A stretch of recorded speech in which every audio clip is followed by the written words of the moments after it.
नमस्कार दोस्तों, आप सबका हमारे इस चैनल में स्वागत है। दोस्तों, इतने दिनों से हम सबको इंडियन स्टॉक मार्केट में जिस बड़े मूव का इंतजार था वो हो गया है और यहां से मार्केट बाउंस बैक होता हुआ दिख रहा है।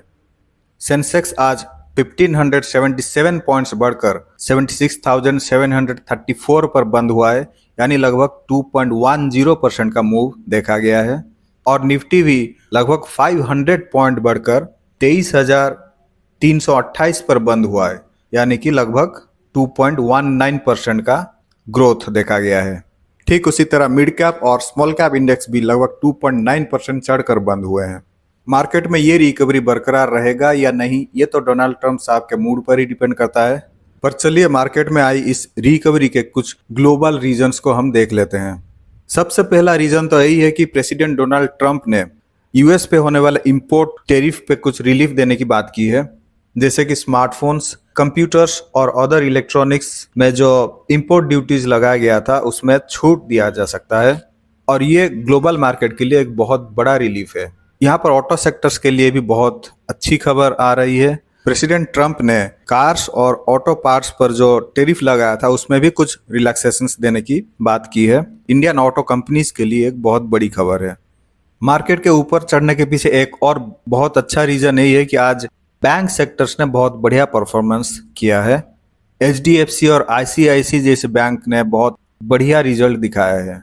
चौथा बहुत बड़ा रीजन ये भी है कि डॉलर रुपीज के मुकाबले कमजोर हो रहा है। आज डॉलर के मुकाबले रुपीज 29 पैसा बढ़कर 85.81 पर बंद हुआ। इसके अलावा ऑयल प्राइसेस भी लगभग $65 पर बैरल पर स्टेडी हो गए हैं। इंडिया के लिए बहुत बड़ी बात है क्योंकि इंडिया मैक्सिमम ऑयल बाहर से ही इंपोर्ट करता है। तो ये थे कुछ ग्लोबल रीजंस जिसकी वजह से आज मार्केट बहुत अच्छा खासा रिकवरी दिखाया है। आइए अब कुछ चार्ट्स देख लेते हैं जिसमें कि बहुत अच्छा बुलिश पैटर्न बना है और ये सारे स्टॉक्स फंडामेंटली भी बहुत स्ट्रांग है। तो हमारा सबसे पहला स्टॉक है बीडीएल। अगर हम बीडीएल का डे चार्ट को देखें तो इसमें एक डब्ल्यू पैटर्न बनता हुआ दिख रहा है और ये एक बहुत ही स्ट्रांग बुलिश पैटर्न माना जाता है।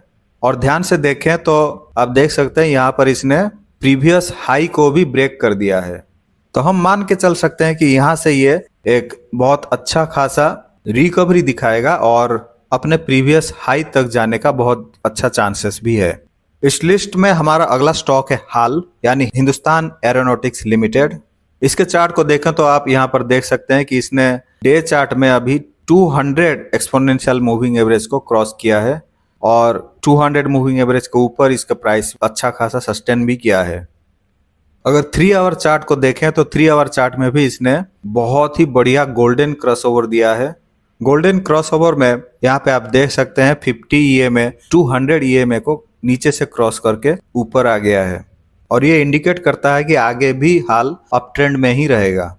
तो चलिए अगले स्टॉक की तरफ बढ़ते हैं जो कि है एमसीएक्स। हमने यहाँ पर एमसीएक्स का मंथली चार्ट लगाया है। अगर आप यहाँ पे प्रीवियस मंथ का कैंडल स्टिक को देखें तो इसके हाई को इस महीने के कैंडल ने ब्रेक कर लिया है, यानी प्रीवियस मंथ का हाई को ब्रेकआउट कर लिया गया है। यहाँ से हम एक्सपेक्ट कर सकते हैं कि ये और भी ऊपर जाएगा। चलिए अब इसके 3 आवर चार्ट को भी देख लेते हैं। 3 आवर चार्ट में भी आप देख सकते हैं कि प्राइस 200 एक्सपोनेंशियल मूविंग एवरेज के ऊपर जाके वहां पर सस्टेन किया हुआ है और आगे भी सस्टेन करके और ऊपर जाने की बहुत ज्यादा संभावना है। चलिए अब इस लिस्ट में हमारे चौथे स्टॉक्स को देख लेते हैं जो कि है अंबुजा सीमेंट। यहाँ पर हमने अंबुजा सीमेंट का मंथली चार्ट लगाया है और आप देख सकते हैं कि इसने भी मंथली ब्रेकआउट दिया है। साथ ही इसने 3 आवर चार्ट में बहुत क्लियर गोल्डन क्रॉस भी दिया है, इसलिए हम एक्सपेक्ट कर सकते हैं कि ये भी इस महीने अप ट्रेंड में ही रहेगा। इस लिस्ट में हमारा 5वां और आखिरी स्टॉक है चेन पेट्रो, यानी चेन्नई पेट्रोकेमिकल्स।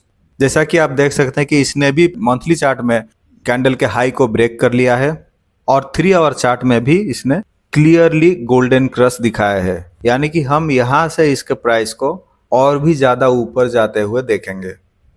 तो दोस्तों ये थे इस महीने के कुछ और स्टॉक्स रिकमेंडेशंस। आपसे निवेदन है कि आप इन सब के चार्ट्स और फंडामेंटल्स को और अच्छे से स्टडी करें और फिर अपना डिसीजन लें। हम आपको बता दें कि ये वीडियो सिर्फ एजुकेशनल पर्पस के लिए है। आपको हमेशा अपना ड्यू डिलिजेंस करके रिस्क एपेटाइट और इन्वेस्टमेंट गोल्स के हिसाब से इन्वेस्टमेंट करनी चाहिए। अगर आपको ये वीडियो पसंद आई है तो लाइक, शेयर और सब्सक्राइब करना बिल्कुल भी ना भूलें। साथ ही आपके जो भी फीडबैक या सजेशंस हैं वो कमेंट सेक्शंस में जरूर बताएं। तो मिलते हैं अगले वीडियो में, तब तक के लिए थैंक्स फॉर वॉचिंग।